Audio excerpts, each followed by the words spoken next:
Hello and welcome to Strange Generations, a nightmarish journey through the shadows of America, one generation at a time. This generation is our generation.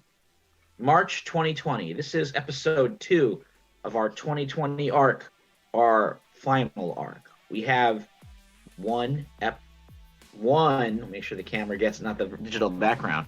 One episode left after this. This is the penultimate episode of Strange Generations. So super excited. I mean, we'll talk about it next week when we do our the series finale, but this has been a really great journey. And like I can't think of a game I've done. I mean, I've done like a few different shows here, but I can't really think of one where I've had like the same core four all the way through. And it means a lot, and it's really cool to like have us go all the way from the past up to the near past, which is what we'll be doing today. So, episode 2 of our 2020 arc, this one entitled Essential Workers. We'll go ahead and meet some of these characters, some from previous arcs, some who are joining us just this time for 2020. And let me know who you are playing, and how your character is feeling after the strange events, the haunted house, the cults, the gun-toting militia, all the strange things that were encountered in our last episode. Let's start with Nick. Well, starting off interesting. So, I'm Nick. I'm playing James Thompson, one of the essential workers. The firefighter, former football star, I guess, kind of, sort of. But right now he's sort of thinking like, wow, this is one of the most ridiculous things I've had to deal with, but also, what is with these kids and why are they acting like they're kind of stupid? Yeah, kids these days. Am I right? Well, speaking of that, let's go ahead and meet our next player, Kat. Hi, I'm Kat. I'm way older than the character I'm playing, but that's okay. Make believe. My character is Moxie, pilot, Cordero. Super genius, computer whiz, whatever. Gamer. Follow me on Moxie Pilot 06 on every damn thing. Let's see. What am I doing? Oh, dip. I found a book. It's called Der Teufel's Book, and I'm pretty sure it makes me a witch now. So if you want to join my coven, hit me up. Hashtag Moxie Coven. I'm looking for 12 other young and promising witches. We're gonna destroy the patriarchy. I'm gonna show you how. So, yeah, that's my life. Back to you. Always good to have some witches on the team. Also good to have on the team is someone with medical knowledge. Played today by Dallas. Hey, playing Donovan, and happy to be doing so. Not too far off his actual age. Donovan's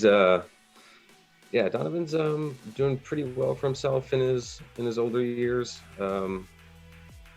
Thanks to some hard work, some good advice, following the dream, and then something really good to fall back on. But man, is he pushed to the limit. This current situation of the country alone has pushed him beyond anything that he, or I think most people would ever, consider. And tired, stressed out. Then the events of last episode were awesome, but hell on him. So going to Barrow House, the events with the book, all super crazy, but he's doing his best to stick with it. Definitely. All right, and then rounding us out, very happy to have him here as well as everybody else, of course. It is Marvin. So, hey, I'm Marvin, and I'm going to be playing 20-year-old stage magician and somewhat real magician Solomon Brunson, who's using this whole adventure as an opportunity to test something he asked his father a while ago. Does magic deserve to be used, or merely safeguarded? Solomon's of the opinion that, hey, it's there, I can control it, it can be used to better everyone else around me, and myself, but let's not get into that. So why shouldn't it be used? So he's going to try and prove that theory, and make sure his father sees that Solomon does know what he's doing. And also, get some benefits on the side. Magic and everything. It's going to improve life. Interesting. I love how some of our younger characters are using the forbidden magic instead of just keeping it forbidden. We'll have to see how that works out for them. Yeah, nobody tells me what I nice. can and can't do. That's what I'm saying. That's true. That's Don't probably because know I was Aladdin. raised with. It's probably because I was raised without like any boundaries. To be fair, but my dad didn't want to be the man. All right, so here's a quick intro recap, and then we'll jump right in. All right, March 2020, a cruel spring of plague, misery, and poverty. Mass graves in New York, food lines stretching for blocks, businesses tumbling like dominoes, swept handily into the pockets of the ultra-rich. A time for an evil god to rise. Abraxas, lurking in his tempest at the edge of the universe, biding his time, and now ready to be ushered into this dimension by a true embodiment of the era. A charismatic cult leader named Kyle Candle, who said all the right things to gain money and power, and then turned his followers into an empire of domination and pain. Candle faked his death and went underground, but someone caught wind of his schemes. Superpowered PI Judith Cordero. Except Judith disappeared and only had time to ask some of her friends for help in stopping Candle for good. James Thompson, a loyal firefighter. Dr. Donovan Tran, a surgeon and martial arts aficionado. Moxie Pilot Cordero, a Zoomer, streamer, and child genius. Solomon Brimson, college student and amateur wizard. They're from separate generations, but they'll need to get along and work together if they want any of us to leave 2020 alive. So, in our very last episode, you guys visited Barrow House. Terrifying haunted house, but you got what you came for. Your Tufos book, this mysterious ancient tome of strange rituals and magic. But while you did find renowned streamer Fishboy Plays hanging out, as well as Kyle Candle and his hired goons, this far-right militia known as the Patriot Paladins, you didn't find Judith Cordero. But then on the way out, you guys got a text from Judith, or actually, I think Moxie did, because she would have Judith's number. A text from Judith with an address in New Hookton, which is, not so far from Massachusetts, down in Philadelphia, down in the Pennsylvania area. So it's pretty late, but you guys can probably make a drive, or after be spending a night in a motel. So after you get this address, but nothing else, and then any other responses are just met with dead silence. What do you guys do? Yeah, I guess we gotta drive back through freaking Connecticut. Oh, Lord. I try to avoid Connecticut on a good day. Well, if we have to, we have to, right? Could stop by New Haven and get some clam pizza, because that's a normal thing to get. Clam pizza? Pizza just sounds fine, but I bet you could navigate the best route possible. No, I'm on it. Just navigating a route. I can roll for it if you want, but that seems kind of ridiculous. Yeah, I think you can figure it out. Um, All right, so you cruise on through the night and head over to New Hookton in Pennsylvania. Big city, but of course, right now it's like totally silent. You know, the quarantine's in effect. You got some people like maybe doing a little bit of a walk, maybe going to the park. It's right now like probably pretty early morning, so just get some like early morning joggers. But yeah, kind of eerily deserted, just like so many other places around the country and the world. And the address takes you through some, kind of downtown areas, and then sort of a little sheltered corner. You arrive at the museum, the Barrow Museum of Unnatural History. It's got I'm getting a theme here about these barrows. I'm gonna look them up. You know what I mean? See what they're about. That's a really good point. Unnatural was basically the theme of their basement, correct? Yeah. Yep. I rolled a 16 to figure out what information I can find online about the barrows. So, All right. You definitely find their Wikipedia entries, and even go a bit deeper than that. You get some like Desdemona Barrow, like the history.com article about her, and some more like, obscure occult resources describing that aspect of her life. So while you guys are parked outside, This Desdemona Barrow lady looks like she was the HBIC, yo. What? Head Is bitch in anything- charge. Gotcha. sounds pretty close to BMIC, but gotcha. Right. What's BMIC? I have no idea. Big man in charge is usually what. Oh, gotcha. Right. Gotcha. Right. So it's the term older people use. Okay, gotcha. Yeah, kid. No wonder I didn't hear it.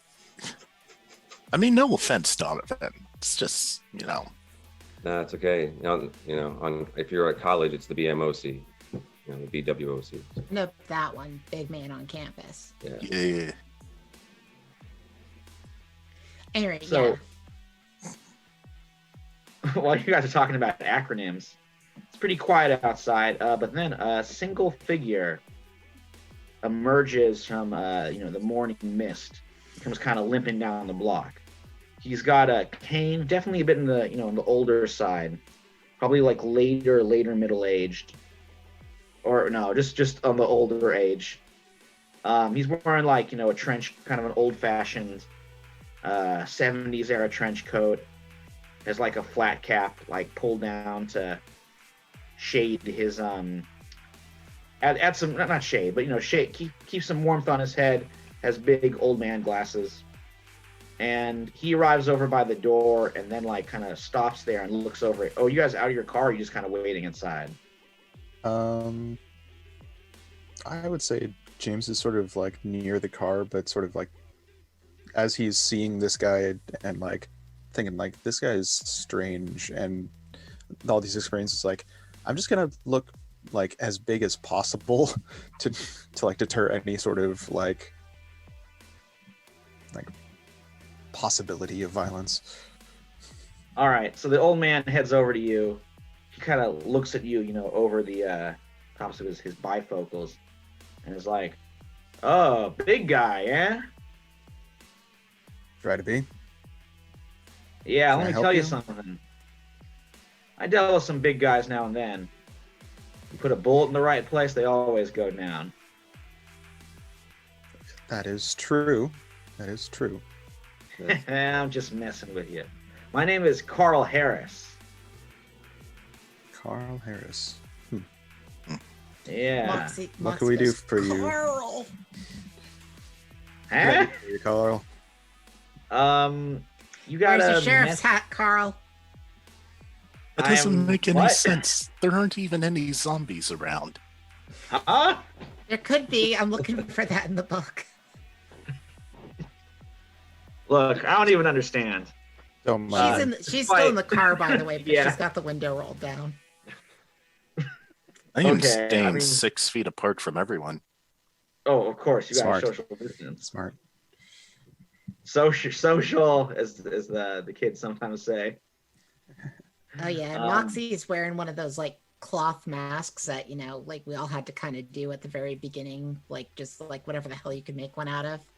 Yeah. And it's like got all sharp teeth, like in a creepy Ooh, smile. cool. Yeah, this guy's like appreciate it, given that I'm the age where, well, let's just say I kind of looking at the end anyway, and this COVID thing would just speed it up a little. Yeah, I like would- what are you, like 44? 44 was a long time ago, Missy. Gotcha. So Yeah. like 46. Yeah, okay. Sure. Well, that laugh. Well, look, you're not gonna believe this, and I don't know if I believe it, but I was told to come here. This museum, I work as a docent sometimes.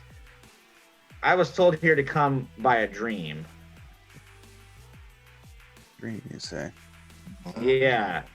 An old friend came to me in a dream. Told me I'd meet you here. I should let you in and help you. Who was the old friend? You wouldn't believe me if I told you. Was it Mother Right. Abigail? Were you in the cornfield? I mean, you're telling us right now that Oh, you're supposed wait, hold on. Was that a Twilight Zone reference? Huh? It was the Stand. Oh, I don't know that one. Also a song by REM. Also don't know. A little past my time. More of a Credence man myself. Motown like that. Anyway, why don't you guys follow me inside? Okay, but I'm not gonna like it. I will. This is a whole repository of occult knowledge. This is excellent. Might even get even more out of it than Dr. Maze's lab. Rest his soul. But anyways, let's move on. Yeah, Oh, it certainly is. Oh, sorry. Go ahead, Donovan. no, I was just gonna say, let's check this place out. I'm curious as to what they have in here. All right. So, Coral, Mr. Harris. Oh, Mr. Harris opens up and lets you guys inside. And you enter the Museum of Unnatural History. All around you, neat shelves and display cases show a strange history of the United States. Conspiracy and the occult, power and secrets, all cataloged with equal parts supposition and superstition. Blurry black and white images of the Victorian-era robber barons and the Society of Satyrs, next to a model of the horned Earl King. A towering statue of a seated animal-headed Egyptian god, which was once used in the rituals of Ordo Oculus. Photographs and first-person reports of MK Ultra, mixed with a mannequin reproduction of the Sunglasses Men spotted in New Hookton in the 50s. Audio accounts of the 70s era cult known as the Doves of Enlightenment and the bombing of their compound in the forest. Seeing it all is strange. This is your history. The events that have shaped you, even if you didn't know it. Walking towards the center, where a giant flying saucer replica sits in an atrium, you can feel the weight of history bearing down.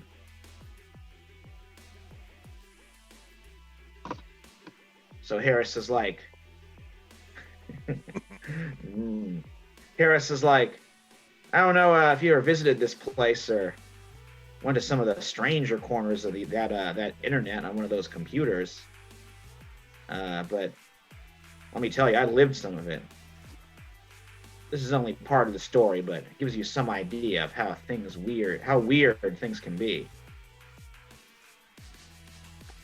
This kind of reminds me of what happened when I was a teenager. You're saying you've seen some of these or ideas up close. Yeah, Donovan, doesn't Oh, yeah. some of this like remind you of when we were kids? Oh yeah. hey, yeah, Carl. Which part of this did you live through? Yeah, that'd be the 70s business with the cults, the Doves of Enlightenment. The 70s. Do you know someone called Jordan Mays by any chance? Oh, of course. I know Jordan. You do? Went from seeing him on the TV to working with him. Help deal with this cult. Yeah. It's got an old lab that's like a smaller version of this. He left it to my dad to take care of. Interesting. Small world. Yeah. Well, that's how these things happen. He was telling me that he was actually helped out by his granduncle back in the 50s over in that section. Some business with breaking into an since discontinued military base. My friend that I saw in the dream, yeah, man, I know how weird it sounds. He was there too, apparently. But who's your friend? Don't leave us in suspense, Carl. Yeah. He points ahead over towards the flying saucer. And he's like, they said they'd reveal themselves at the right time, but you gotta go take a peek in that saucer replica there. Mm. First strange kids with powers and now UFOs. Interesting. It's all connected, man. Something that I learned. This weirdness, it takes different forms in different ages. You know, weird demons and monsters back in like the 1890s, controlled by evil rich people. Then you get your men in black flying saucers in the 50s, masked killers in the 80s, and now, well, who knows what it is? This something to do with this disease, cults, conspiracies. Always takes a different form. Hmm? We saw a thing down in the basement where it's like face was just teeth. Whoa. Yeah, it was Yeah, a I pretty think- good effect. It's actually I think true. Nothing should have a mandible that size, nor that many rows of teeth. It's just not possible to really. Never mind. Wait. So I'm guessing the Barrow House is mentioned in like a display on this in this thing Oh in yeah. this place. Yeah, we went Yeah, to back that in like place. the 1890 section. Yeah, we went to that place. Like, it was old and run Huh. down, but there was like for lack of a better term, a ghost of the owner of that place. You don't say. Yep.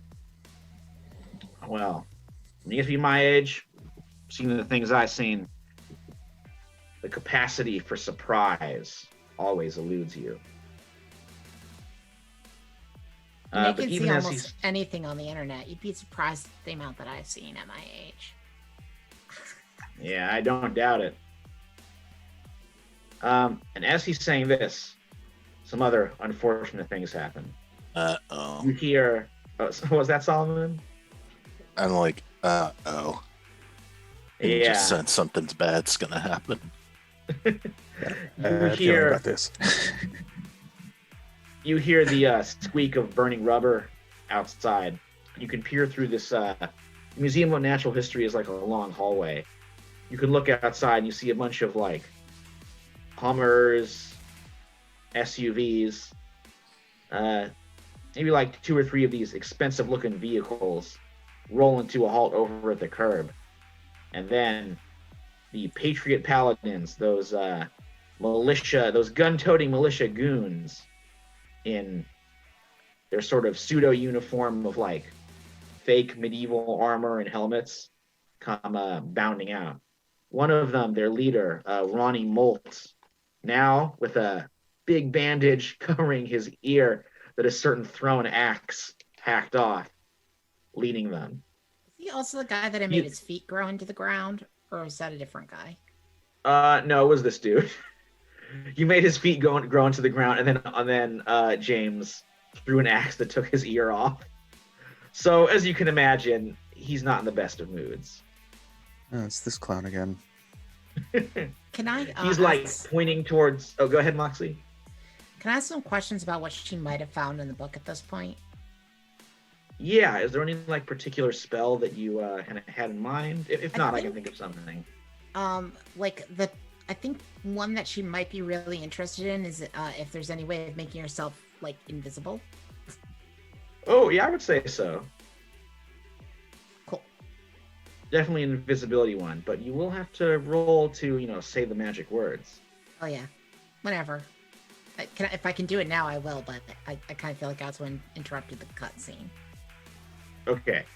So Molten's making some tactical hand gestures very badly towards the hallway, and the first advanced scouts of the Patriot Paladins start tactically approaching your position through this museum. All right, I'm gonna try to turn invisible now. Yeah, that is a 14. And if I figured it out through computer usage as well, then it's a 17. Because she has been using the computer to help herself. Yeah, because you use the computer, it's a 17, I would say. Using running a Google Translate on the weird Latin in there. Yep. Okay. She's also been uploading a lot of this book online. I'm not even gonna pretend she isn't. She's that level of irresponsible. Wow. Yes, all right, well, let the magic get out. I want to say a 17 successfully, what's the word? Invisibilizes? Yeah. Sure. Turns you invisible. She goes, oh, dick. She's just gonna hide somewhere in here because screw these guys. She's pretty sure they're looking for the book, and now the book and her are both invisible, so they can, suck the left one. All right. So Carl Harris says, "Look, my friend, they're not the most punctual of beings, but they're worth the wait. You guys got to find some way to delay those goons with the guns. I wish I could help you, but I left my my gear at home. Not that I'd be much good. It's been a few decades since I worked. You guys better think of something fast. They're going to be here soon." Are there any displays that have sound, video? Oh, absolutely.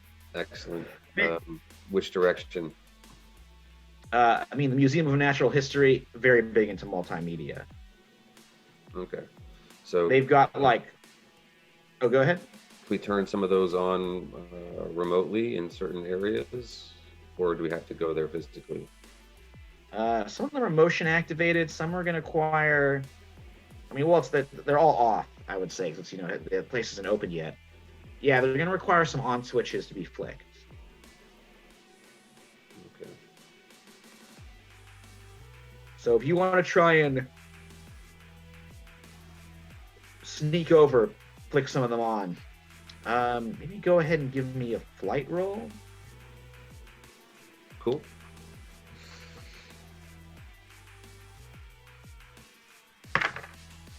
Five.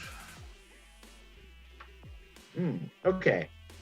I would say 5 is a partial success. Gotcha. You turn. What kind of display do you think you turn on? Something that has that I don't know, that constant have you ever wondered, and just keeps going on about something like that, but it clearly leads down the hallway, that you have to keep going to check out. I want to set off. Oh, sure. Direction. I just want them to go somewhere else. All right, you throw some switches. You get the Leonard Nimoy voiceover, and some TVs showing a presentation about UFO sightings, the famous Husker lights come to life, and a bunch of these paladins hear that, they all freeze up and clench their guns. Maybe one of them fires a burst off because no trigger discipline, and those safeties, those things are off all the time. but then they hear the noise and start dashing over, giving you a bit more time. Harris. So meanwhile, Solomon, James, Harris says, "I'm not sure exactly how this thing works, but maybe you guys can go inside that replica and see if you can, I don't know, mess with it until my friend gets here." As soon as Carl said that, Stallman's just gonna make a mad dash for the UFO because he is all over that. Okay. So you open up the door, you come inside, and Solomon, this isn't a replica. Oh shit! It was actually Or like- real. Yeah, or like if it is, it's like there's way too much detail for it to be a replica. It's all everything on the inside is kind of like a shining, harsh electric white. There's no real. You can just barely make out walls and a floor, and there's sort of like kind of indents in the whiteness, almost like kind of gray smoke that could be like controls. There's a window you can look out of, though there wasn't one that you could see from the outside. You have like a perfect view of the hallway. But yeah, it doesn't look like any kind of replica or earthly vehicle you've ever seen. Well, first I'm gonna wait for James to get inside the UFO because I have no idea what I'm doing, and the safest place is to be right here. Yeah, James is sort of like, as soon as he steps in, he's just like, "Oh, I am so out of my depth." It's not a replica. Are you If it serious? is, it's a really expensive one. Great. Push buttons, I guess. Now Is that really a good idea? Nope. But what else do we have to do? Can I say there. Right. Can I say they hear footfalls behind them at this point? James Moxley immediately also like enters the ship. James immediately flips around in like sort of like a ready stance to like do whatever. Oh, this is mathematical. You get seen Adventure Time, you know math. Oh, you can't see Oh God! me. Of course, she's Punched your invisible. lights out, kid. Well, you have to see me to do that. Yeah, good point. So wait, are we trying to get this thing to work? A little bit. If I can just remember what Dr. Mays said about this thing. But then he got his information from his granduncle, so what do I know? Can I figure out or just remember at least a little bit of what this thing can do from the notes? Yeah. Maybe give me. I think brains is the most likely one. I always keep rolling brains. Yeah. Alright, D10. Explode Whoa. for 13. Okay. And you remember that, like, Jordan, when he was little, Dr. Mays, when he was pretty little kid, he took a ride on one of these. So he must have told you. So back when he was or in the future, but in his future, but in your past, when he was Dr. Mays, he probably told you a little bit about how they worked, and it was almost by like kind of touch and thought. And with that, you're able to like power this thing up. Don't think, feel. And we'll be able to fly. All right, you get the saucer going. Yep. Donovan, you're like looking back and you see this the UFO has started, the replica, or what you thought was just a prop. The edges have started to shine and shimmer. It like levitates a little bit off of the display. Holy shit. They're real. Unfortunately, those Patriot Paladins see that as well, and they start like hurrying down the hall to try and get into that UFO and get you guys out of there. All right. I yell for Moxie. I don't know where she is, and then I try to get towards the ship. Okay. I think Carl has hidden in the back with some of the exhibits, so he'll be okay. Donovan, go ahead and give me a flight roll. Oof. Flight again. Here we go. Oh, just out of the whatever. That's 4. I think some like partial failure. If I have Not one total adversity, failure. I have one adversity from before, because like you said, the last one was a partial success. If I spend that, do I get another partial success as a 5? Yeah, I would say partial success would be Okay. a 5. Okay. Sweet. Okay, you Do make it. it right over to the door of the UFO, and like, I'm gonna say, Ronnie Molt, the leader of the Paladins, is like right behind you. So the side door of this flying saucer is like down. So Donovan, you can see everybody inside. Everybody inside can see you, and like you can see this, the bulky hand of Mold is like reaching out to grab you. Gotcha. Any weapon systems on this thing? There should be. It's a flying saucer. Well, figure it out. I'm flying the damn thing, and that's hard enough. Why don't you two try and figure out the weapon systems? I mean, I'm on it as Moxie whenever you want me to do the thing. Just whatever it is, we need to get that guy away from Donovan. Yeah, break his hand or something. I don't know. See, that's good. Feel that you want to hurt that guy. And I think the UFO will make it happen. Right. All I'm just, right. She So I'm just feel- gonna rush she- him, and he Yeah. rushes out of the ship and tries to do his old tried and true from back in the day. Oh, great. So instead of letting the UFO take care of it, you're just going to jump him? Yeah. All right. And I think Okay, Moxie wanted Boomer. the UFO to do it. You can both try. We'll see what No, happens. I want the UFO to take care of the rest of his dudes. 'Cause Oh, isn't he okay. like already kind of halfway in the ship? Like we need to Yes. boot him out of the ship. Mhm. So my plan with the ship is to like figure out its defensive systems and vamp his men. You know, Oh, okay. like maybe All right, send out let's some have- sort of like subduing pulse to just knock him out. Yeah, I like that. Okay, let's So- have James roll for the tackle. James, you can roll fight. And then let's have Moxie roll brains. Sure.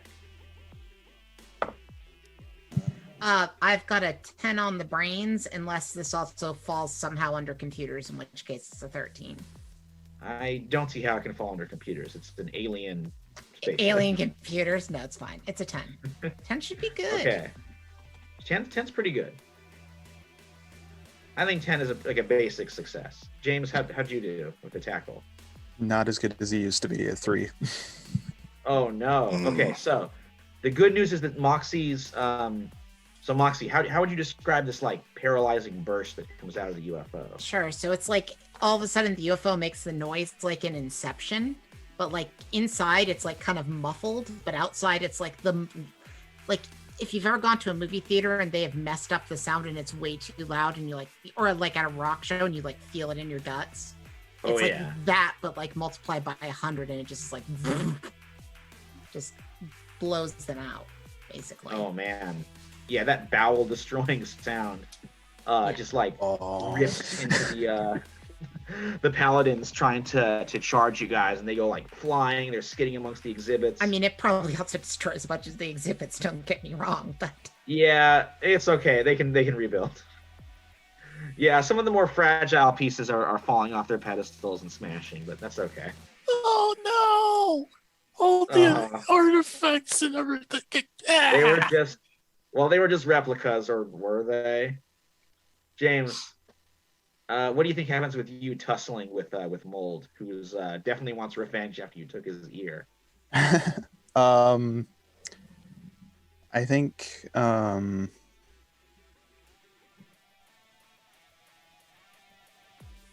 I think he sort of like tries to sort of get up to speed, but like right as he's like at the cusp of getting to speed. Remember in the last episode he reactivated his old injury, So I think it just sort of Oh. like there was just a spike of pain, and he just sort of stumbled for a second and couldn't quite get the footing. So All right, so I think both of you like tumble down. You roll towards the edge of the gangplank, and you're tangled up. Mold's going for like the gun at his side. Definitely like one of those humongous, oversized pistol with like some he has like the whole Constitution like written down in scrolls along the side of the weapon. I try and like pin him down and like I maybe try and wrestle it away from him. Ooh, could be. I think so. Let's check in with definitely give you a chance if you still need to do it. Mhm. Let's check in with Donovan and then Solomon. Or they should be Solomon and me. Yeah. Or no, well, Donovan first, then Solomon. Oh, okay. Okay. I thought okay.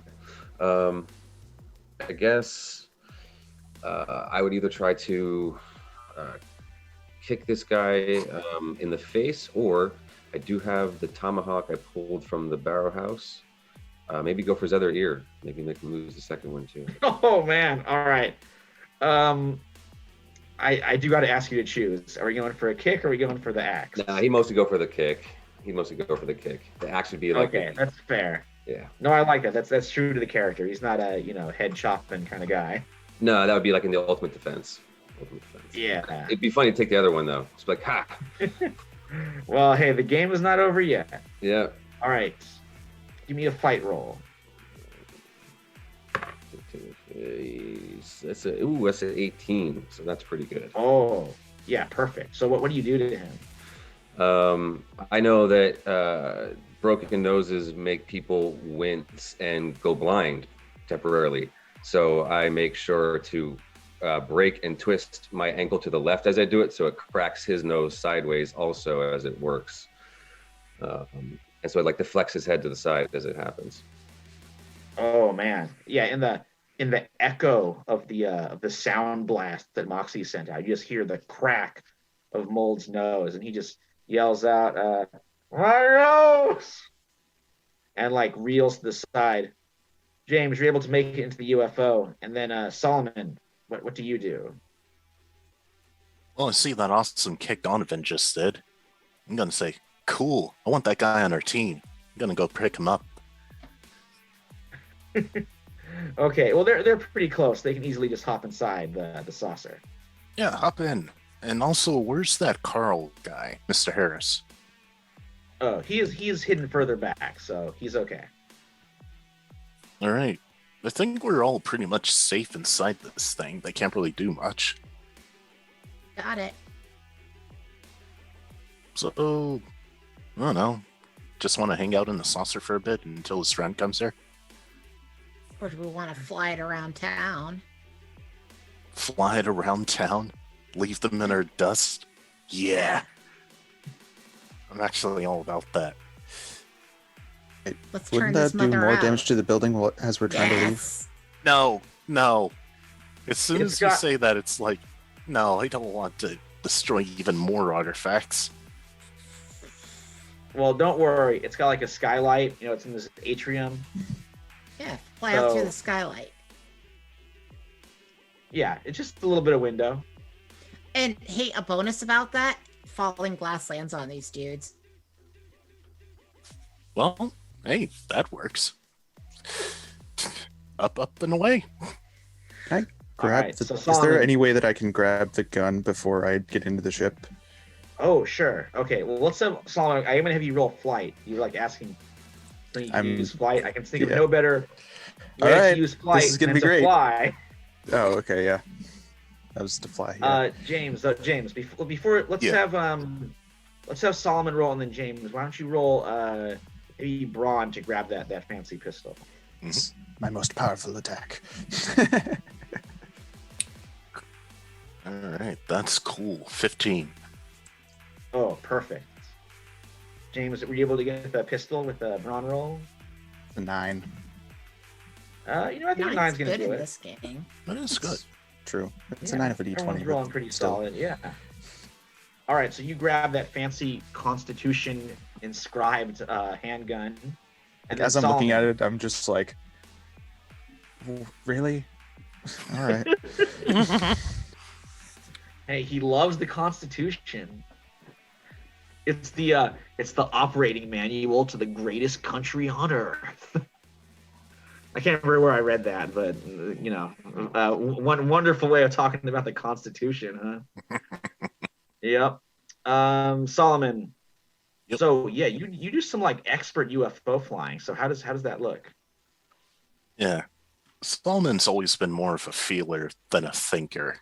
It's like, you gotta let the magic just flow. Or in this case, the UFO. And he's just kind of experiencing, what if it's like, if I'm the one flying instead of the machine? I mean, everybody else there, they're all right, but yeah, just focus on flying, Solomon. And he does. All right. You like lift up, you smash through that atrium window. I mean, some glass damage, but that's okay. The UF flow, as James said. And yeah, you were like zooming through the skies. You're like doing some. You're like, I mean, with a 15, I think that was what you rolled. Yep, 15. Yeah, with a 15, you pretty much mastered it. Like, you can, soar it where you want to. You can fly through like the clouds, do kind of barrel rolls. It definitely like stabilizes inside, so you don't really feel nauseous or any of the motion as the UFO's doing all these like cool stunts. Doing a bit of sky dancing. You Ooh, can't see my wonderful face callback. right now, but this is really awesome. I can't say I would be watching, except I also turned my phone invisible. So I gotta look at something. Oh no. Also, I don't know how to stop being invisible. Well, I should have looked that up before I turned myself and the book and my phone and my computer all invisible. we'll see if you can figure out a way out of this. Reading, I mean, maybe you can read from the invisible book. As you guys are zooming around, you are aware of a fifth presence in the flying saucer with you. Yeah, it's just sort of like, it's like when you sense someone looking at you from behind, and you sort of turn around, and there, as if he was there the entire, as if they were there the entire time, is Charlie, the alien orphan who was such a big part in our third and fourth connected arcs, our 50s and 70s one. Charlie's grown up a little bit. Their limbs are a little bit longer. They still have the big teardrop-shaped head, those huge eyes, the gray.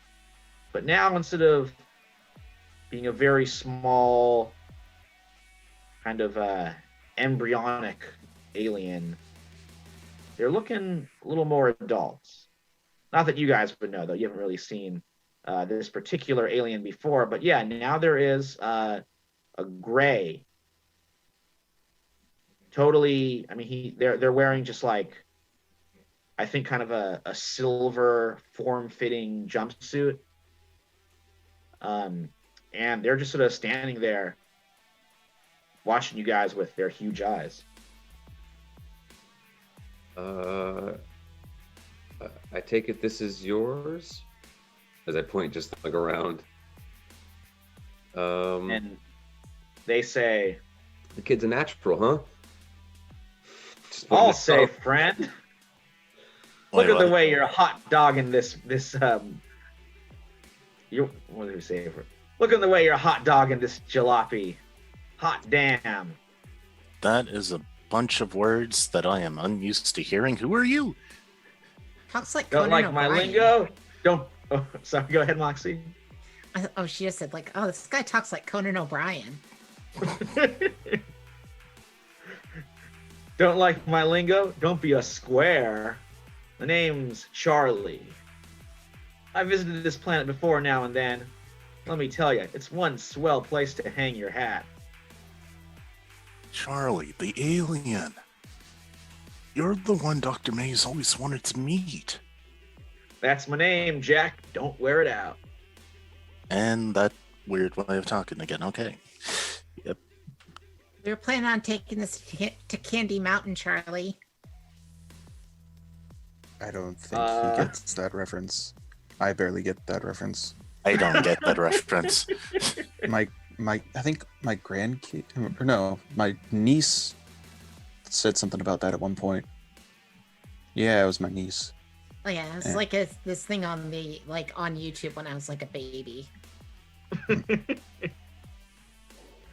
Well, I think people our age have shown it those to kids who are around now. So yeah. As a teacher, I have seen kids who have seen that thanks to some teachers who are our age passing it on. So don't worry. Charlie. It's Charlie super Unicorn. annoying, so I'd imagine kids latch onto it. Oh yeah. Oh, they totally do. It's alive and well. Don't worry. I'll tell something about that tomorrow. We're going to Candy Mountain, Charlie.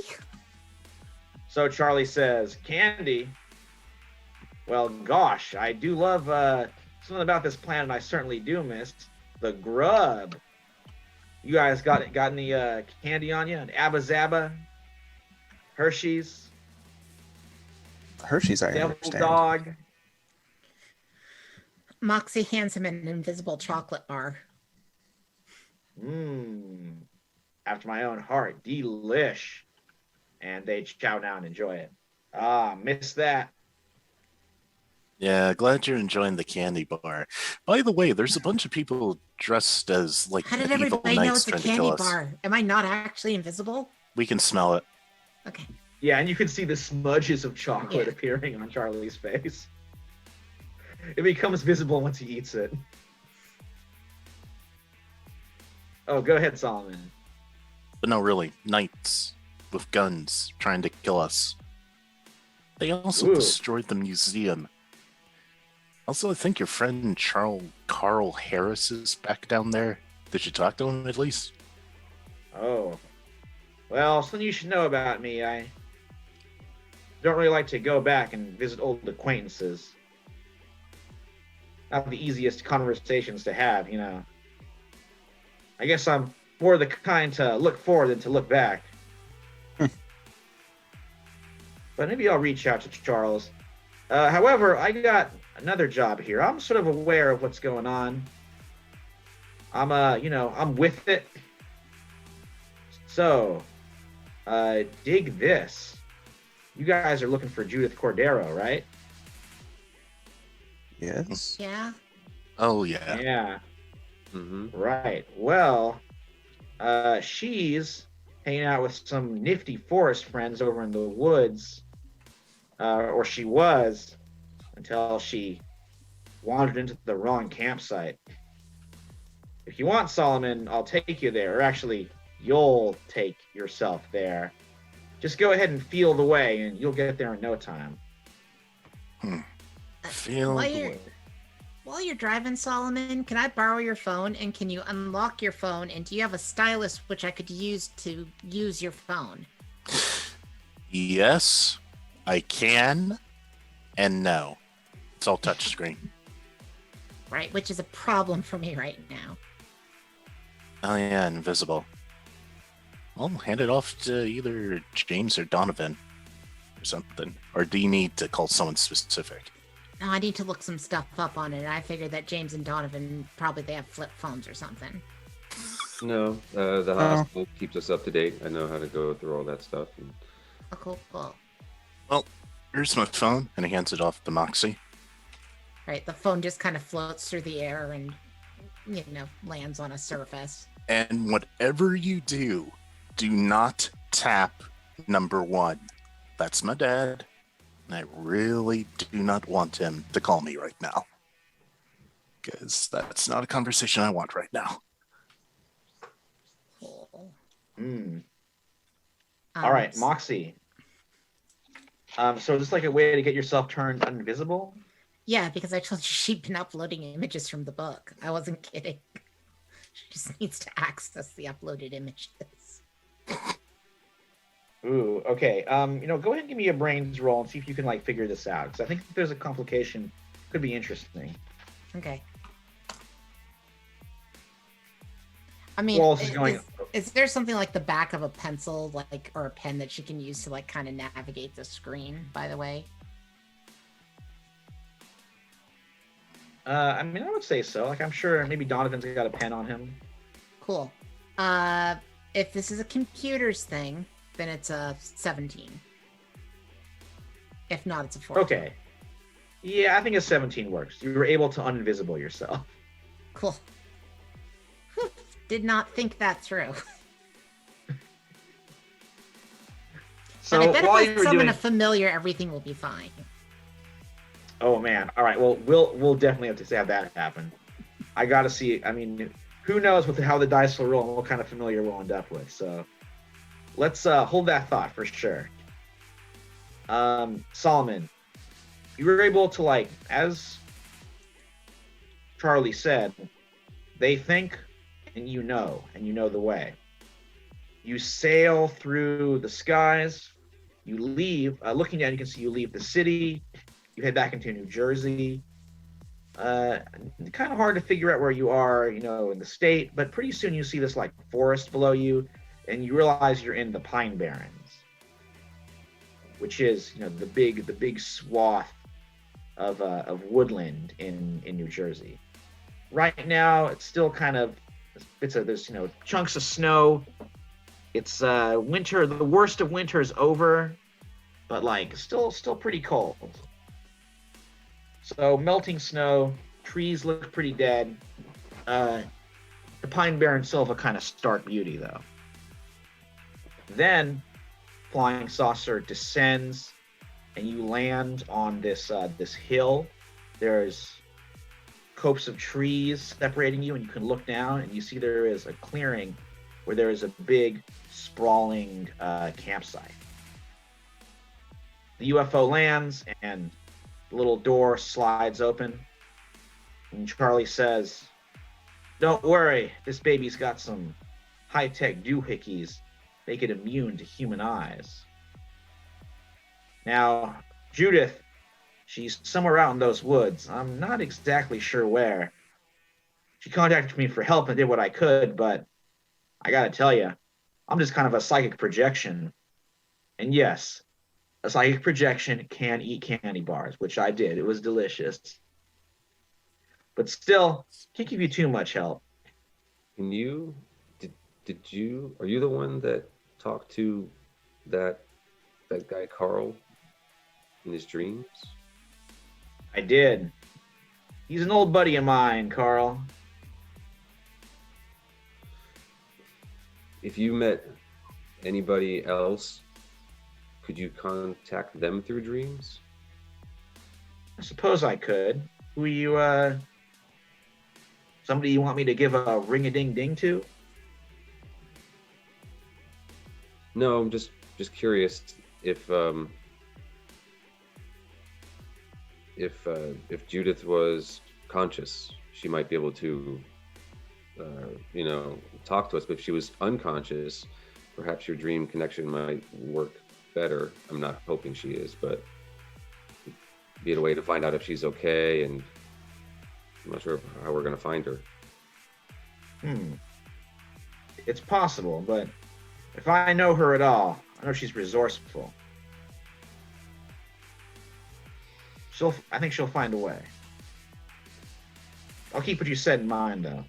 And I'll be here with the UFO. Just consider me your ride. Can you contact other people? I mean, I can try. Can you contact Thomas Middleditch from Silicon Valley and tell him I think he's really funny? I'm not exactly up to date on your TV shows. Okay. I like Howdy Doody.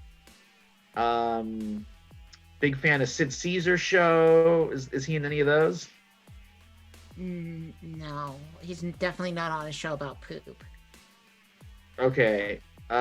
Leave It to Beaver. Is he in that one?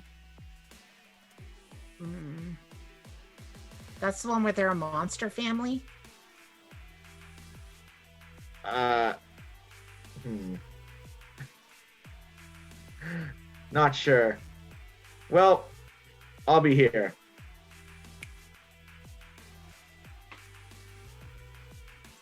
And then, as you guys like start heading out to the hillside in the snow, you see something else. There is a fox, a gray fox, which is pawing its way up the hill, and it stops in front of you. Oh, wait. Didn't Judith have like a weird thing with animals? I mean, she's got like 70 of them. No, she did. Yeah. So could this be Judith trying to communicate with us? This Put it fox past gets her. a little closer. Oh, sorry. Go ahead, James. I just said wouldn't put it past her. Yeah, this fox like comes to the right in front of you. Very rare for a wild animal to do this, and it stops and like bows down, and then it drops a necklace, which Moxie you recognize as Judith's necklace, and it like sets it in the snow. Oh, this is my aunt's necklace. Then the This fox does takes know her. and the fox like takes its nose, points down the hill into the clearing, and you see the camp. There's an encampment waiting there.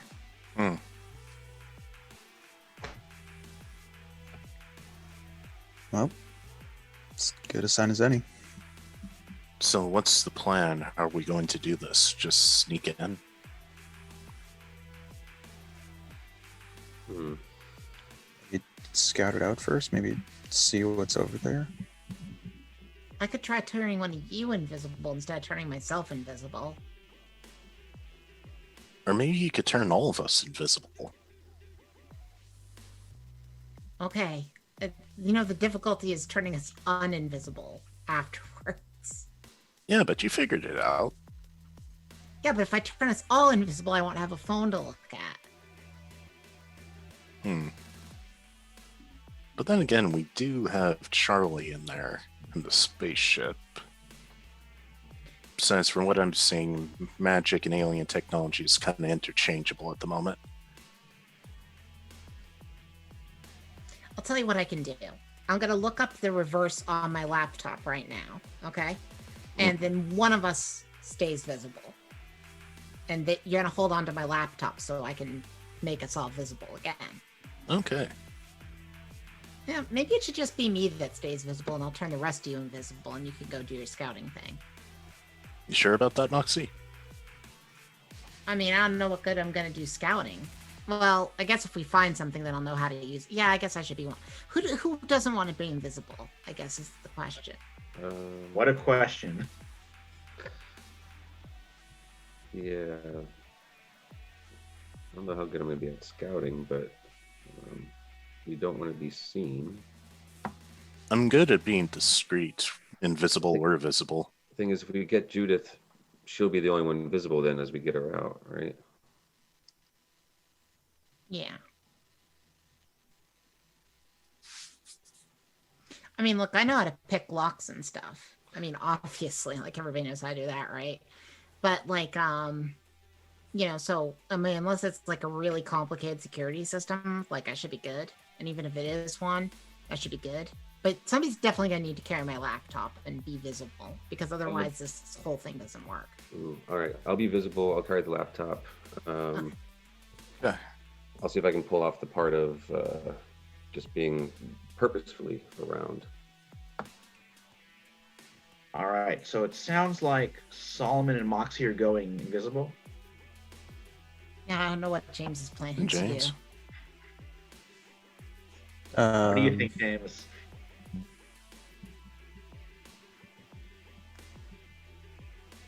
James isn't really much of a planner.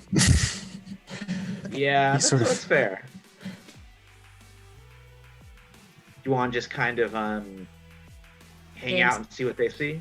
James, do you want to hold the laptop and Donovan will go invisible with us? Sure. I mean, I was just thinking sort of like maybe on the outskirts, see what like they have on the outskirts, see Gotcha. what we can So you're do. gonna do an outside patrol. Do you want to be Sure. invisible for it? I guess that could be helpful. Okay, cool. Okay. All right. Well, let's see if you can turn James invisible, and he'll do this outskirt patrol. Kind of see Sure. what's there. Is it just James, or am I trying to turn James, me, and Solomon invisible? Well, let's just start with James. So Let's it'll be a little just less- start. Let's pick someone, turn them invisible, and see how it goes from there. Yeah. Yeah, so I can't see this going horribly wrong or horribly right. James, Because if I mess great. this up and I turn you into a tree or obliterate you on a molecular level, I'm sorry. Giving me so many great ideas. That, including the computer assist, it's an 8. Okay, well, James, guess what? You're partially invisible. What part of you do you think disappears, and then what part remains visible? Partial success. You think you're just like a floating head? That could work. Okay. Well, I mean, it might help it was her either out. that or the body becomes invisible and the clothes stay. Oh, I like that. I like that. It's Invisible Man rules. Yeah. All right. So yes, you're just like now. Your skin, body, muscles, totally invisible, but the clothes remain. So you're just like some whatever coat, jeans you're wearing, hovering in space. Well, I made you invisible. So you did. we can still make this work, but you know what's going to have to happen, and I'm not too He's sure gonna you be want to do real that. cold. It is going to be cold. Yeah. It's all right. He's a fireman. I know how to put out fires. I don't know how to be one inside. James, I can't recommend being naked running around out here. Hypothermia sets in faster than you might think. And then, James, are you? Oh, sorry, Donovan. no, just to say that I was gonna start listing. I'm just gonna pretend he starts going off onto all these other things. Like and then this leads to that, and this leads to this. James, are you gonna risk it? I will say, if you do it, you'll be totally undetected, but you will be naked. I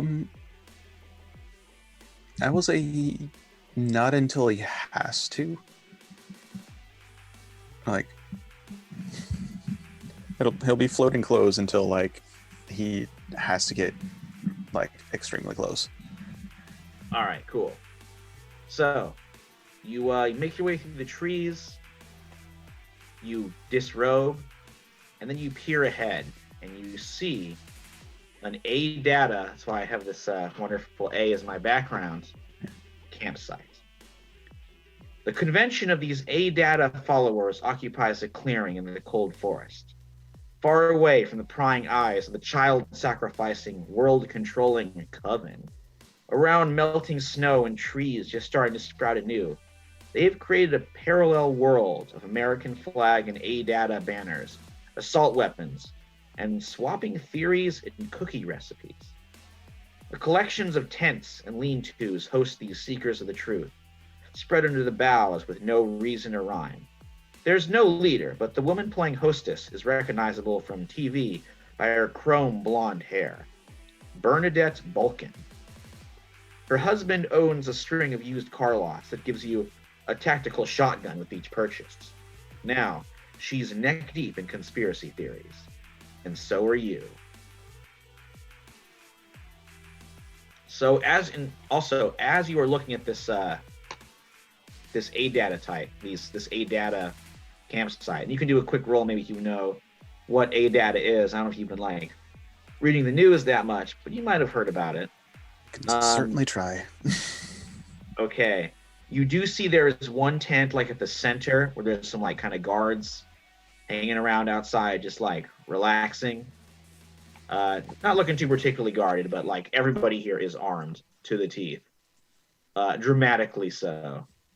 And yeah, there appears to be something in this tent, but it's kind of hard to get a look at it.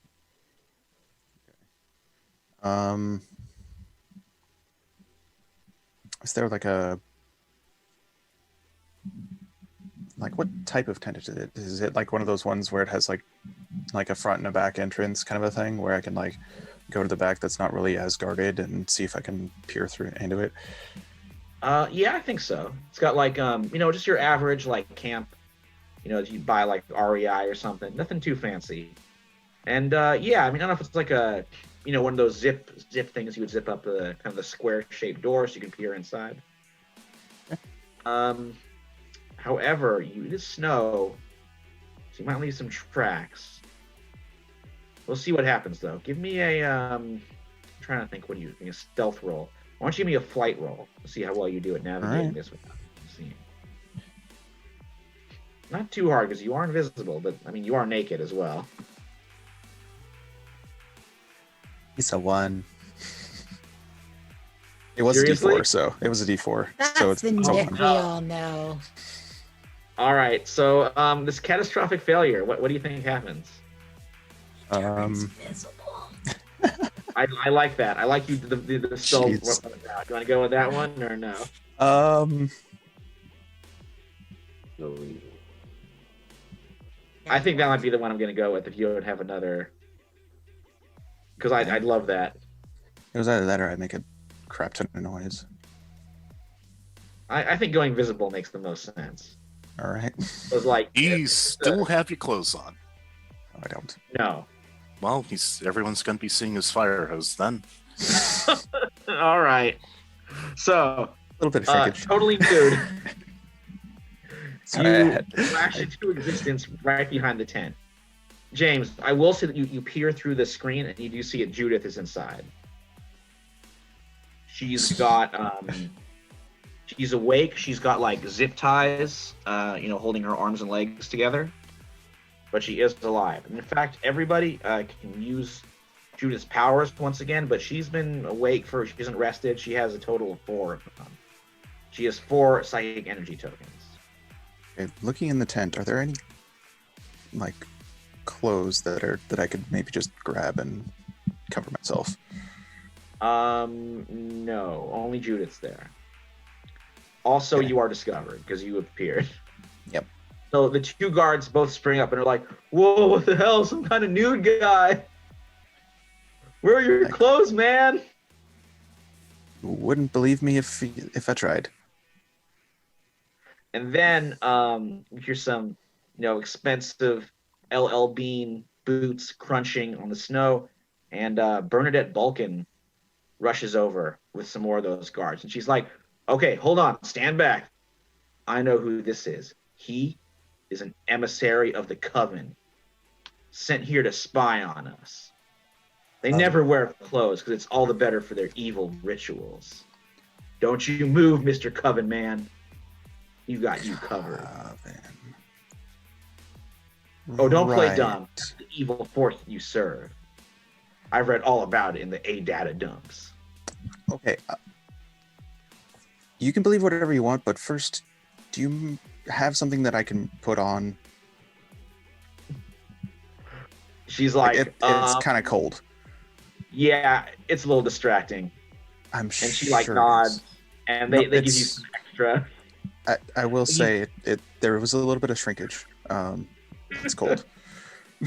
They give you some extra pants and like a sweater and a coat, so you can clothe yourself. But you are like covered the whole time.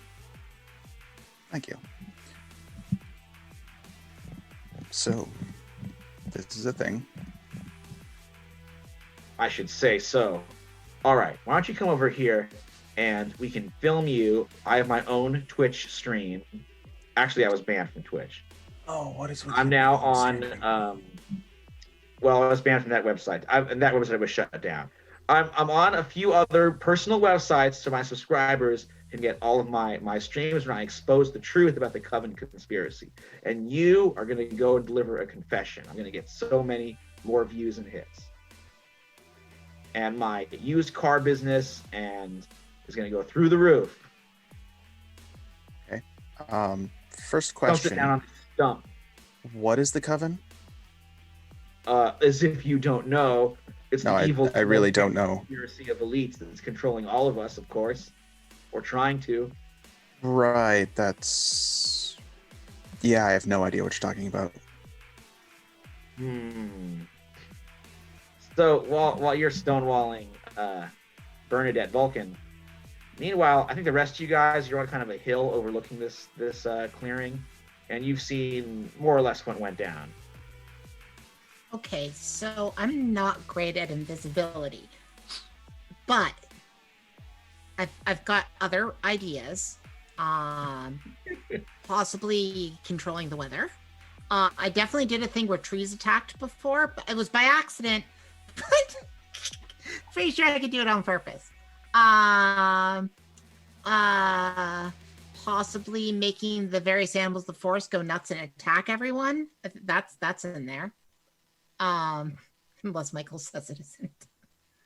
Yeah, just grabbing a cough drop here. Go ahead. Yeah, so those are my big plans. Okay, so like either freaky weather, trees, or animals attack. Or alternately, we can also try to do the invisibility thing and save him.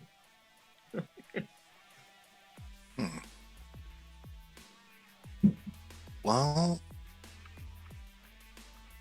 actually, if I only have a single adversity token, so I can't do that.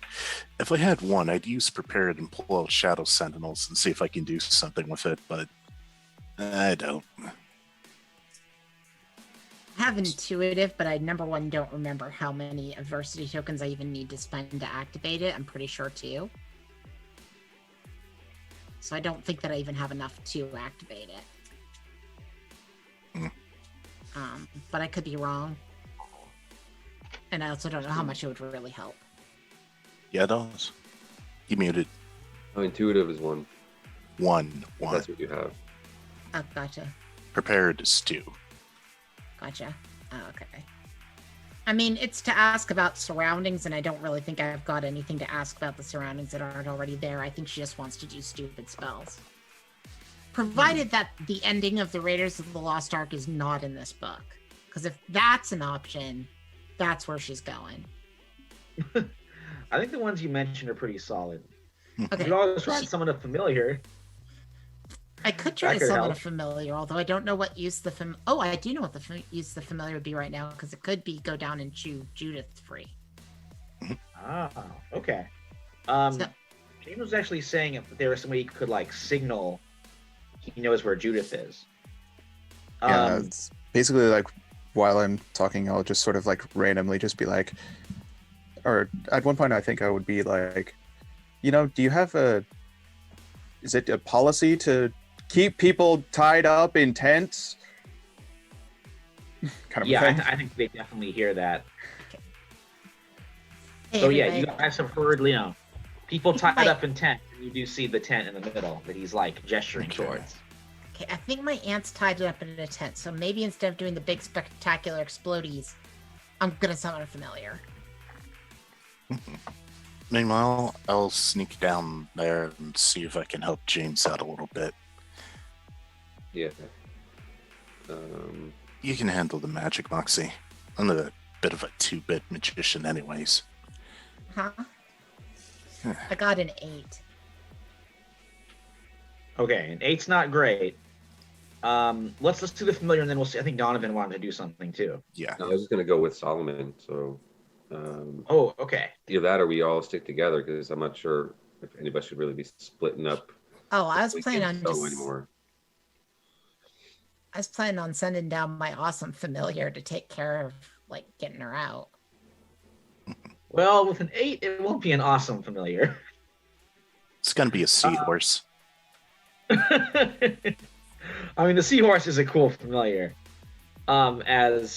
It's got its flaws, but I really like that seahorse you made. Moxie, what do you think an 8 familiar is? It's not like, it will do the job maybe, but there's going to be major drawbacks. I am going to say that she summons like a mangy old dog that has IBS. Oh man. It's like it's a familiar, but it's like the world's like most garbage familiar. All right. It's just like this. It's like this. Like it's not even like a big dog either. It's like this sad, mangy chihuahua. Oh It's man. just shivering and farting. All right, this junkyard dog, this little hound has appears in a puff of smoke next to you. It will still do your will. Okay, I don't know what to call you. I was gonna go with Gray Malkin because I was trying to summon a cat, but you know what? Gray Malkin. Can you go down there? It's right, Gray Malkin. I need you to go down into the tent, and I need you to chew my aunt free. She looks like me, but older with less cool style. Feel like this dog has cerebral palsy. It might. All right, Gray Malkin starts heading down the slope. A little bit tricky, like kind of goes in some weird zigzags. But Go is get it him. a he or a she or Oh, I didn't ask its pronouns. okay. So we'll go with they right now. Okay, so they make it down. They loop around to the tent, and I think they get kind of stuck at the zipper. They can't quite get in. They will, but they're gonna need a little bit of help. At least they're not noticed though, because they are small. All right. Meanwhile, Donovan, Solomon. Ooh, 2 end names. You guys make your way down to the edge of the trees. You peer through the camp. You see all the tents, the banners, the conspiracy theorists hanging around. Right now, James is like the object of fascination. I mean, how often does a naked person materialize in midair? Also, he's a member of the Coven. So pretty much everybody's focused on him, and nobody's really watching the tent where Judith is. So there is that going for you. But they're all still there. There's going to be 30, 40 people, and they are pretty well armed.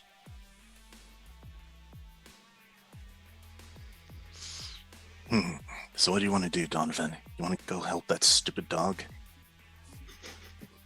Well, I think the dog has its best chance when no one else is going to interfere. I don't know how we're going to get James. I do have an idea, but it's kind of a dangerous one. That's the only way that I see this going down. Yeah.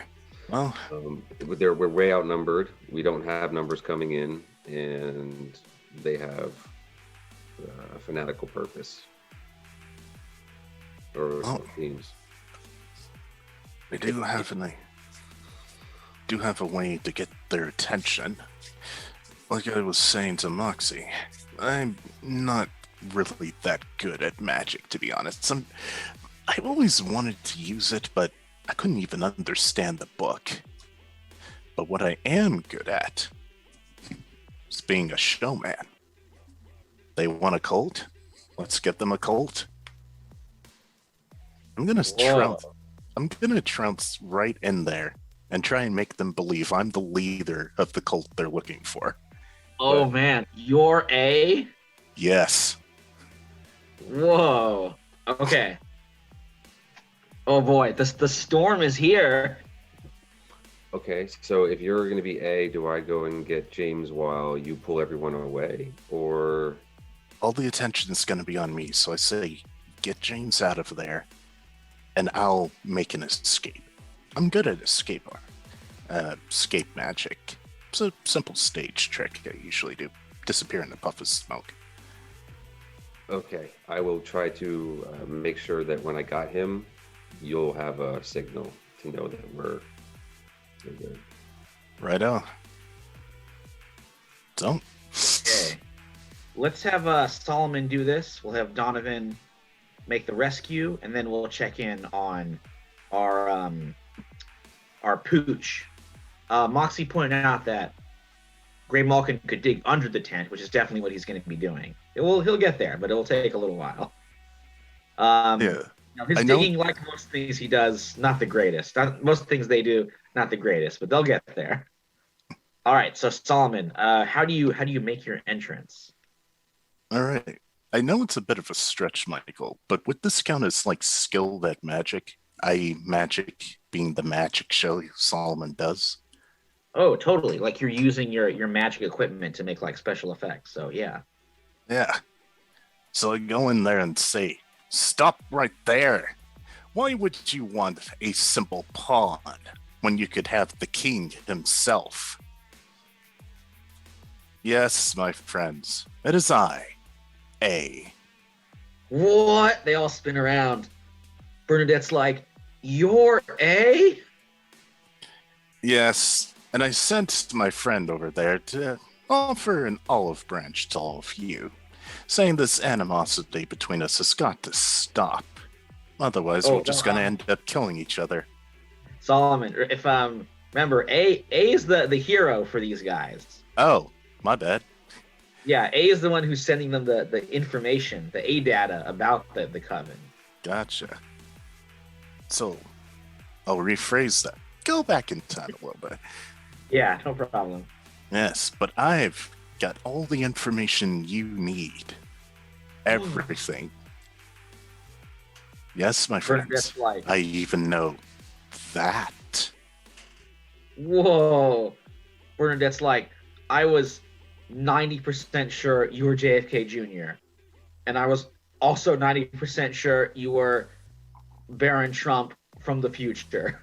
But I could never have thought it would be so, that A would be here.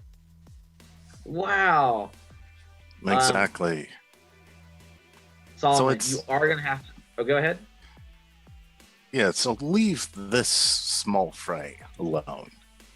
I've got everything. All that we know is to be true. So,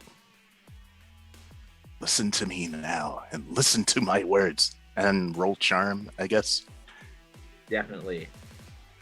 Alright, so charm +3. Explode. Whoa. Yeah, that's a d12. Yep, Oh, man. explode. Whoa. Okay, go ahead and roll again. So 5 +3 at the skill that's unnatural 20. Whoa. Okay, they're going to be like eating out of the palm of your hand. I Bernadette's give like, them all. oh, Sorry, go ahead. I'll just get them all of the good stuff.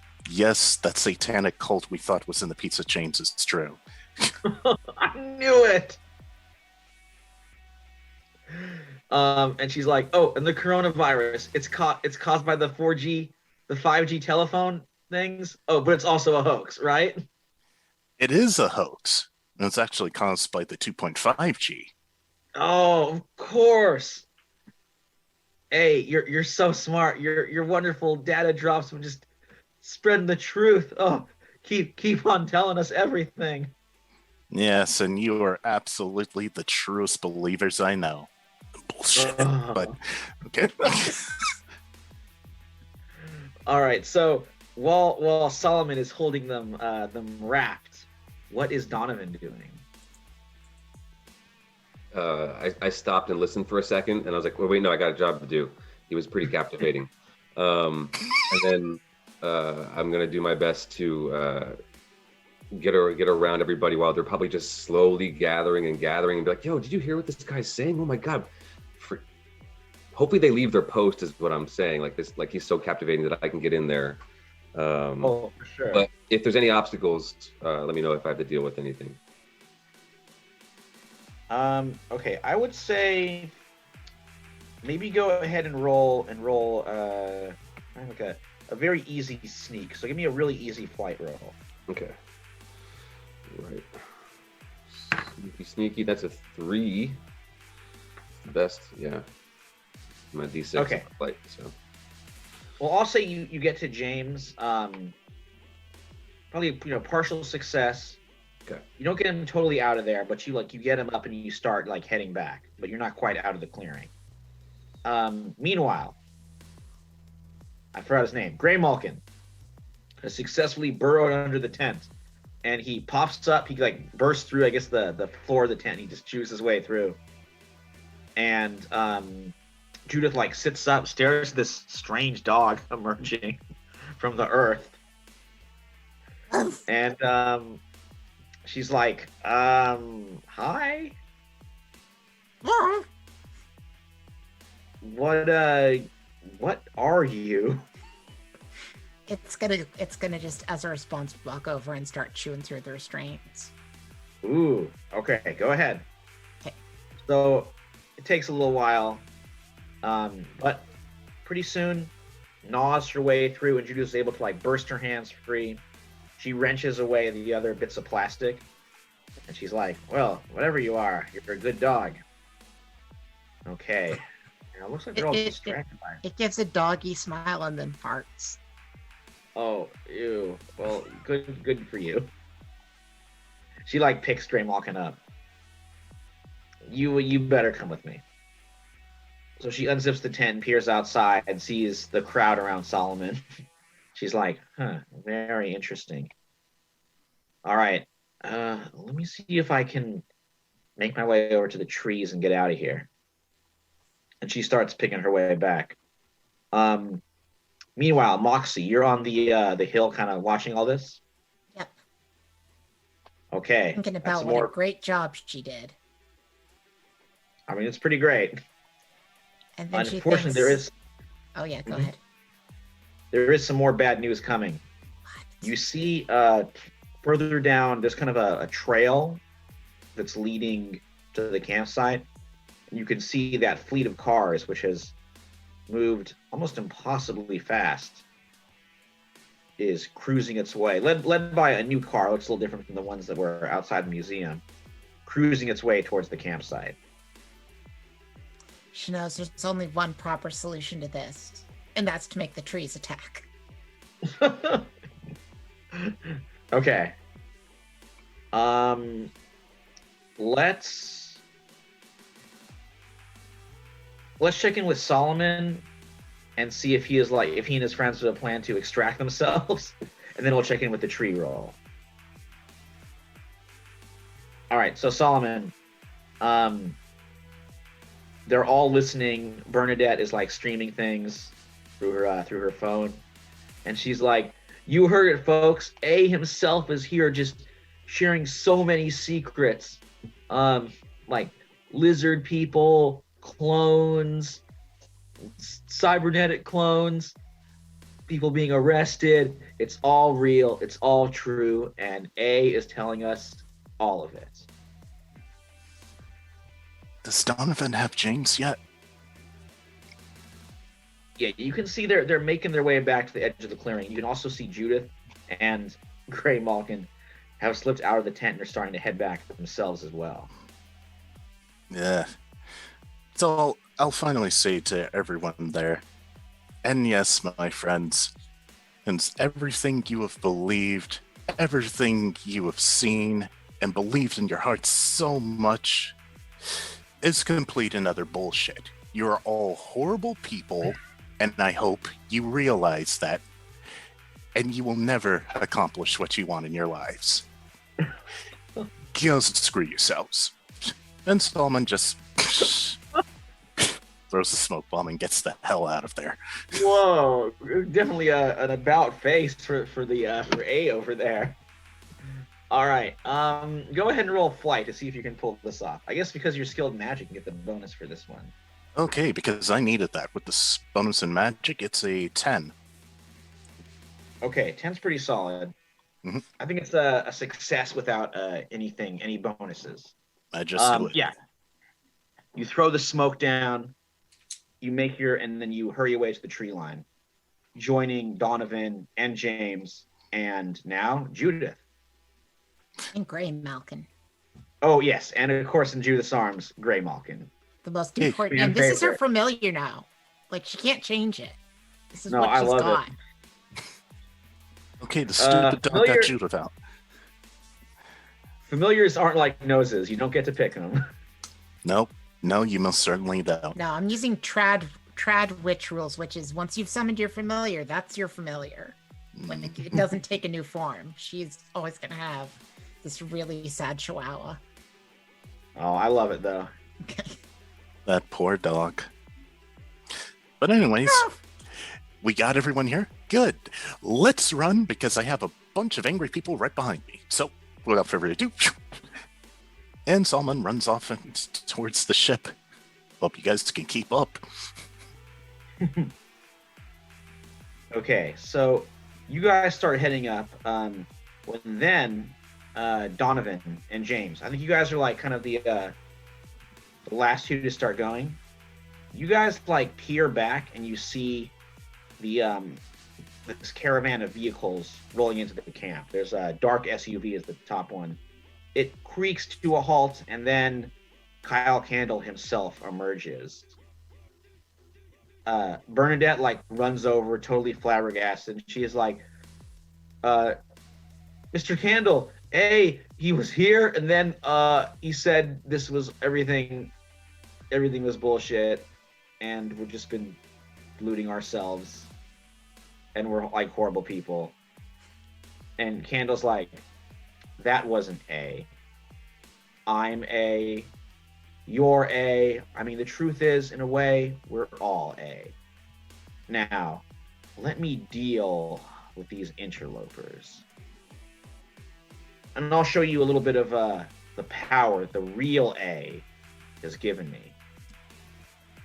He looks over at you guys, and then James, Donovan, Solomon, the trees around you start. Yeah, the real A was the friends we made along the way, as Moxie says. The trees around you start glowing with an ethereal, flickering green light, which then like flash up, pulse, and start exploding, sending some nasty, fiery wooden fragments skidding into the snow and burning all around you. He's trying to slow you down and herd you closer to him.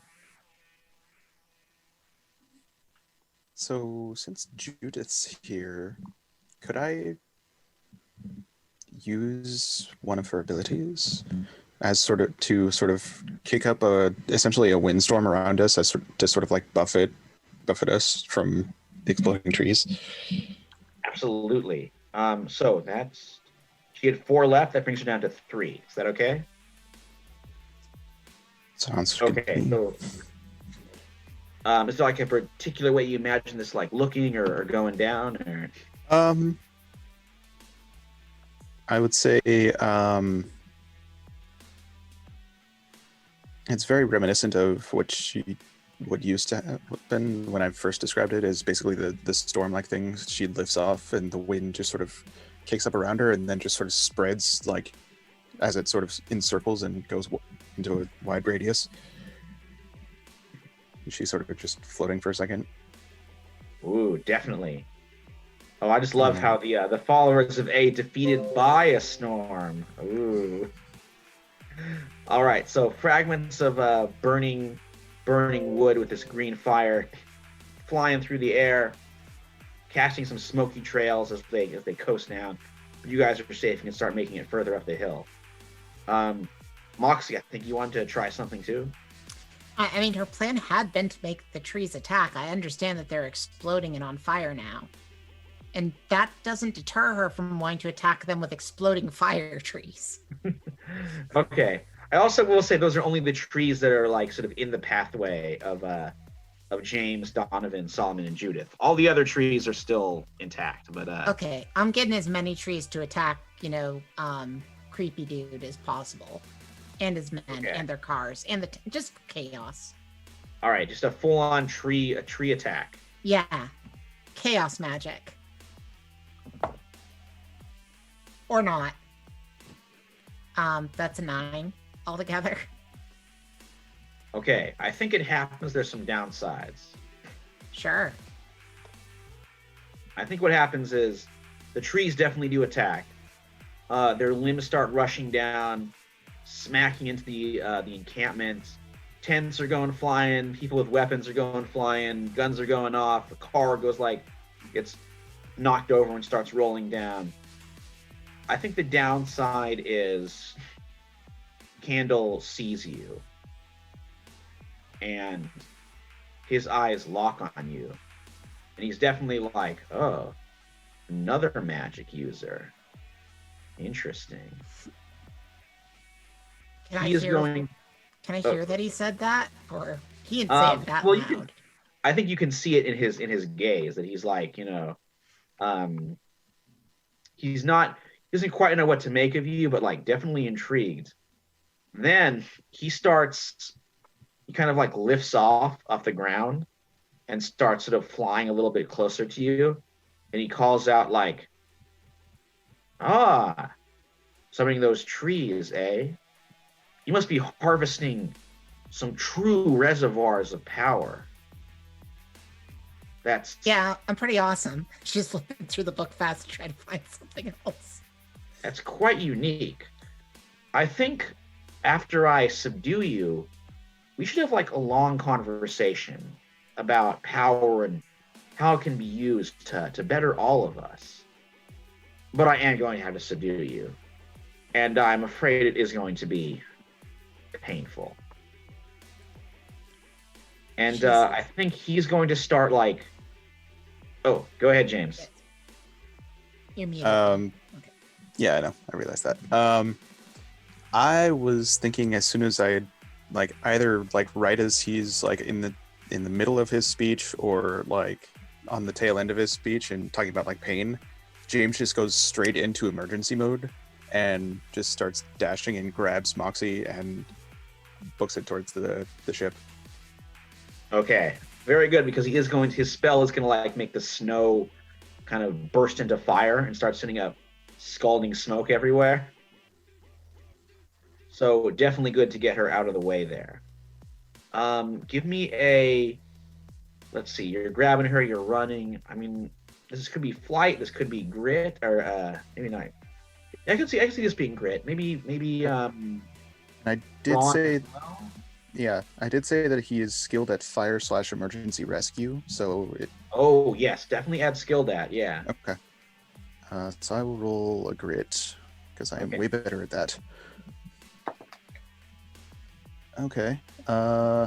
With +3 and the +1 to be an adult, that's a 9. Okay, I think a 9 you just do it. No benefits. You get Moxie, you get into the UFO. So Judith is hurrying up as well at the smoke zone as the smoke is coursing all around you. The snow is burning under your feet. Donovan, let's check in with you. I think you and Judith are kind of like running together. She's holding on to Grey Malkin, who I imagine is farting in fear.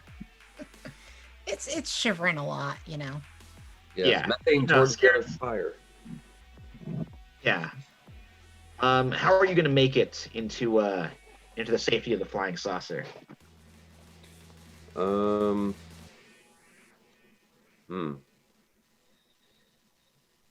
don't know. Without a mad dash, we neither of us have anything for cover.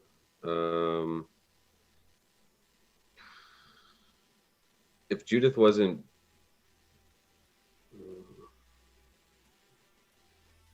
She does have 3 psychic energy tokens left. Right, and that's the only thing I can think of that would possibly buy us a moment or cover.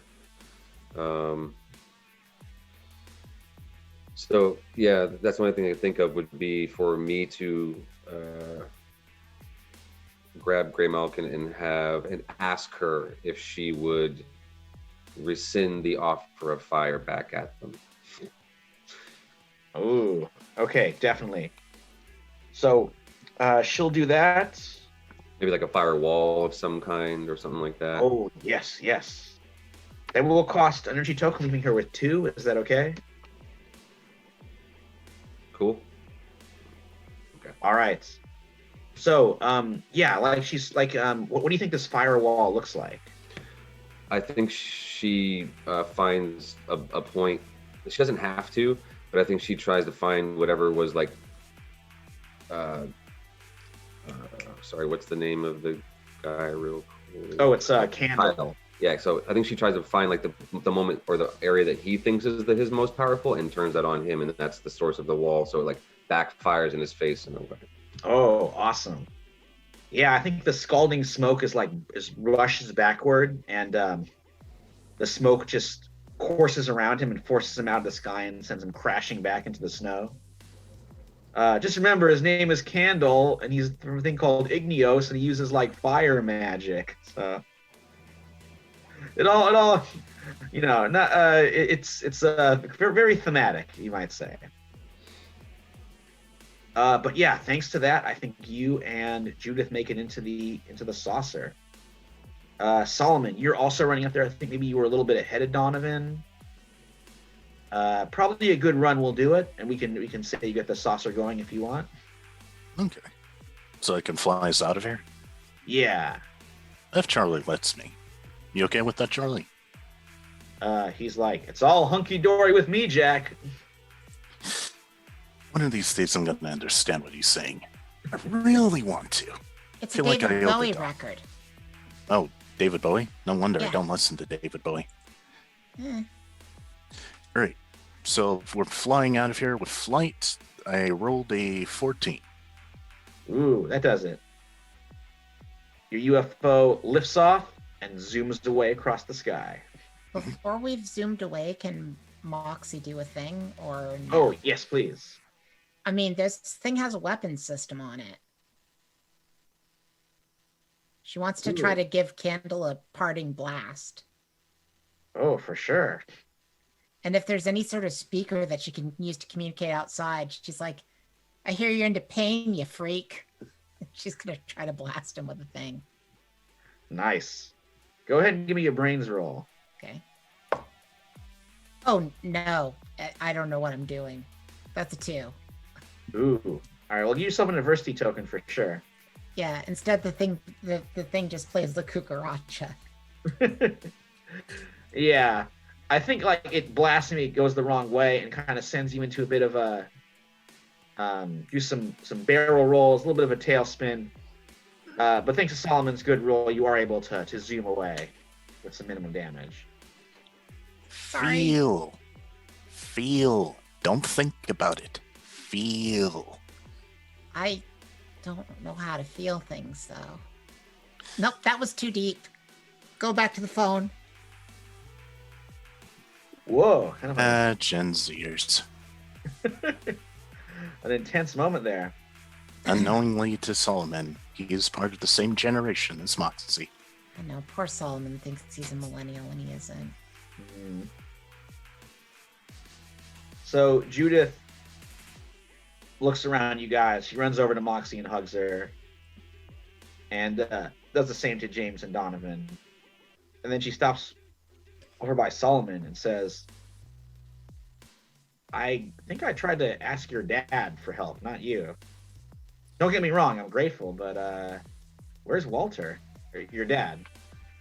Well, he was down by the lab trying to organize a couple of things after the doc died, and while I was home, I was kind of angry. You know how kids are with their parents and everything.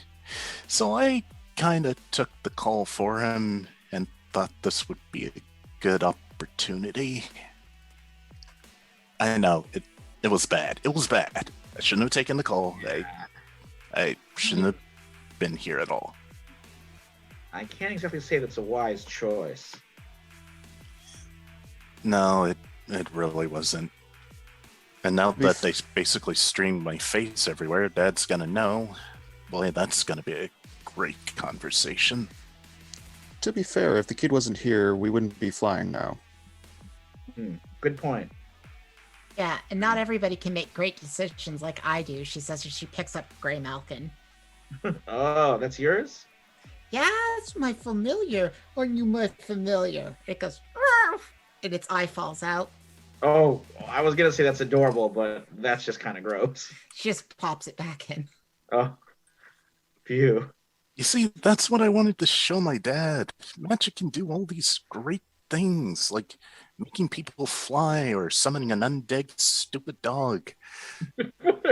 Gray Malkin's my familiar. We're bonded forever, aren't we? Yes, we are. So Moxie, I take it you got Der Teufel's book? Yep, and I've been using it like crazy. Ah, excellent. I mean, not excellent about using it like crazy. In fact, that's really bad. You should not use it. I should Except use it more. Except for you have to use it. Yeah.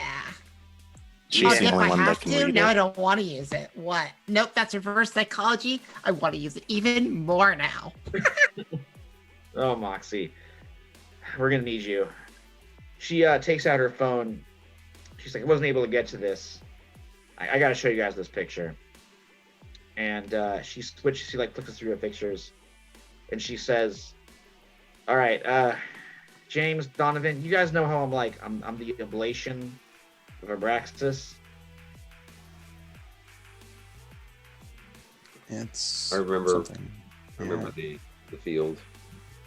Yeah, I mean, I sort of accepted it, and I kind of thought it was a good thing, because, like, as long as I'm in control of myself, Abraxas can't get through.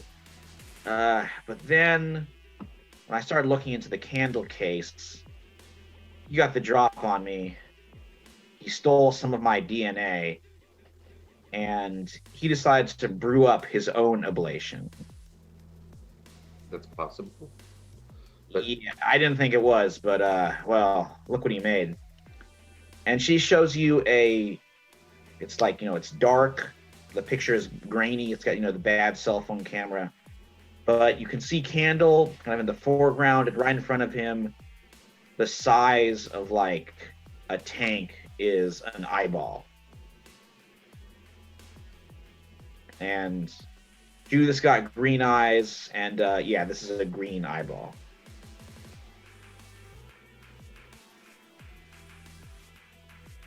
So he made one of your eyeballs? I think so. And for what he's doing, it might work even better than all of me. This thing is like an Abraxas magnet. Yeah. So is this book associated with Abraxas? It's Abraxas adjacent, you might say. Cool, cool. So I don't have to do Abraxas stuff with it. I can do like my own thing. Yeah, in fact, there's one thing in particular. That's why I wanted you guys to get it. And I think that's why Candle was so keen on getting it. It's the only way to stop this ablation that he made. Something called the Ritual of Banishment. Oh, It yeah. requires... Oh, go ahead. Oh, no, as she just starts flipping to the page. Yeah, that's the one. But here's the thing. It requires 8 participants. I'm not exactly sure how it works. I don't know why, but I know it needs 8. And that book can help us. Each of you is connected to the past. We'll complete this ritual. You're going to reach back, going to find 4 others who have faced Abraxas before, from any point in their lifetimes, any point in time. You're going to bring them to join us in the present. Use them for the ritual. And then we can stop Kyle Candle for good. Yes, I'm having that conversation sooner than I thought. Wait, is it 4 people for each of us or 4 people altogether? 4 altogether. So each of you is going to have to bring back 1. Then we'll have yeah. I'm bringing back the badass lady in the wheelchair. That could be, you mean Desdemona Barrow? Yeah. Yeah, that would be good. Unfortunately, because I'm the ablation, I don't count. So it's got to be 8 others, which means 4 of you, and each of you has got to bring back 1. All right. So what that means, and I'm speaking out of character, of course. I think this is where we're going to bring this episode to a close, but speaking out of character. So what's going to happen for our next game is each of you, I want you to choose one of your previous characters. You can pick them when they were kids. You can pick them when they were adults. Any point in their lifetimes. They could be in a time that we haven't seen before. And your present character is going to summon them, heal them out of time, bring them into 2020, and use them to stop Candle and Abraxas one last time. And we're going to see all of that, the past and the present colliding, some strange generations meeting in our next episode, our final episode, and the epic season finale, the series finale of Strange Generations next Tuesday. I feel like there's some sort of Ouija board thing gonna happen. Well, I mean, they're going to be here, so it's a little bit more impressive than a Ouija board. I know, perhaps. but I was just saying that what you wanted a Ouija board to do. That's what I feel. I feel like something's gonna happen here. I'm really excited about this for next week. I want to see what's in that mind of yours, sir, and in the minds of these players. Thank you, everyone. Thanks for watching. Thanks, Gray Mouse, for catching up on past episodes. Just mentioned that in the chat. Gray Mouse caught up, so full understanding of Fish Boy now. So that's good. So that Fish Boy will return. So at least the understanding of it. The last thing that Gray Mouse did is, I don't know if I should be relieved or disappointed that Solomon didn't do an Elvish impersonation when passing himself off as A. So it was very. I love you being in the chat, Gray Mouse. You make it just enjoyable for me to see people talking about it. And Elvis, not Elvish. She meant Elvis. I can do an Elvish Elvis. An Elvish Elvis. Hold that for next week for the finale. Okay. See if you could practice over the next week. But thank you so much, everyone. This is very fun for me. I sit here and watch the whole thing and drink my cervezas and enjoy while I'm producing. So thanks again, Michael. Thanks, players. We will be back next week, next Tuesday, for the last episode of Strange Generations. This is going to be pinnacle. So I will be here watching the whole thing and anticipating over the next week. But until next week, make sure over this next week, everybody pulls up a chair and make time to table. That's very good. All right, everyone, we will see you next week. Good night, everybody. Good night.